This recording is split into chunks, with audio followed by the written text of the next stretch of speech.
हम हिंदी में बोलते हैं ना, आसमान से गिरा खजूर में अटका। इंग्लिश में भी बिल्कुल इसी तरह से मज़ेदार मुहावरे होते हैं, जिन्हें हम इंग्लिश में इडियम्स कहते हैं। अगर आप वही पुरानी हाउ आर यू वाली इंग्लिश बोलकर थक गए हैं, तो आज का लेसन आपके लिए है।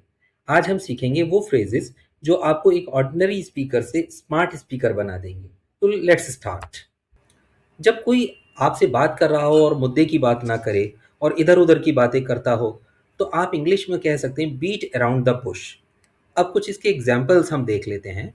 Stop beating around the Bush, यानी कि घुमा फिरा कर बात ना बंद करो। घुमा फिरा कर बात मत करो, साफ साफ कहो।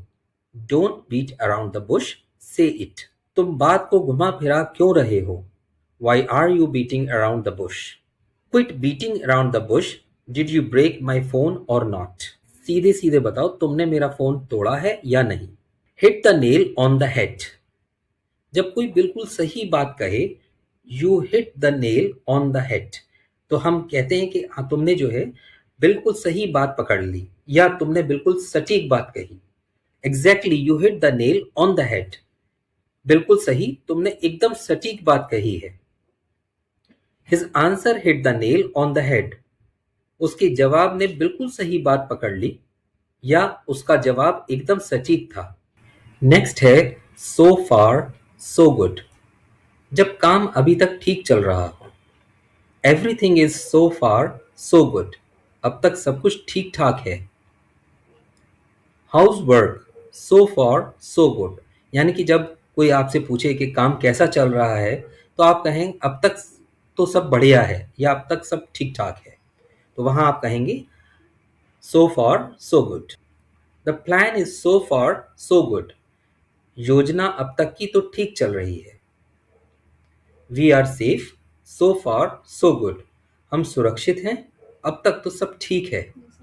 तो आप फ्रेंड्स ये कब यूज़ करेंगे? जैसे आप किसी जो है जर्नी पे गए हुए हैं, और आपको आपके परिवार में से या आपके दोस्तों में से कोई फ़ोन करके पूछता है कि और तुम कैसे हो, ठीक हो, या सफ़र कैसा चल रहा है? तो वहाँ आप ये कह सकते हैं we are safe so far so good, हम सुरक्षित हैं, अब तक तो सब ठीक है।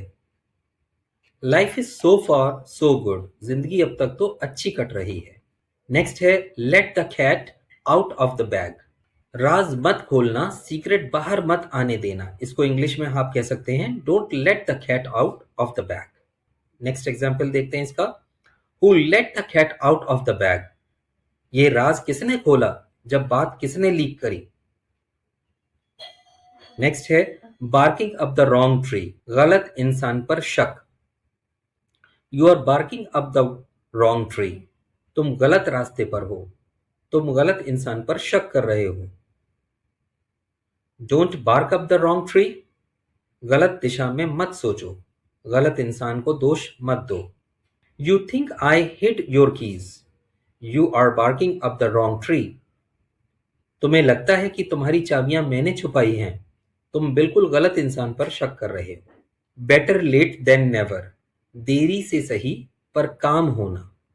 Start now better late than never, अभी शुरुआत करो, देर आए पर दुरुस्त आए, यानी देर से करना बिल्कुल ना करने से बेहतर है।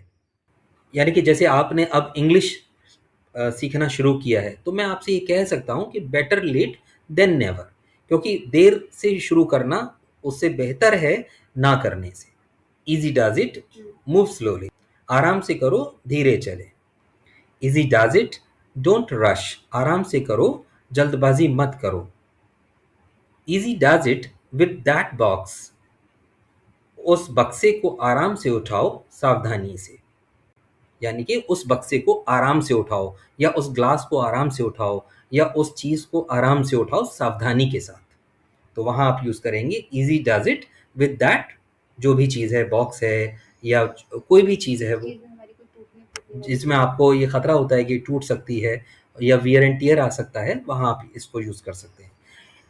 Next, easy does it take your time, आराम से करो, जल्दबाजी मत करो, अपना समय लो। ये अक्सर होता है कि हम अपनी लाइफ में बहुत से मौके या बहुत सी जगह हमें इस चीज़ को कहने की ज़रूरत पड़ती है कि आराम से करो, कोई जल्दी नहीं है, टेक योर टाइम, लेकिन ठीक से करो, आराम से करो, ताकि कोई हमें नुकसान ना हो।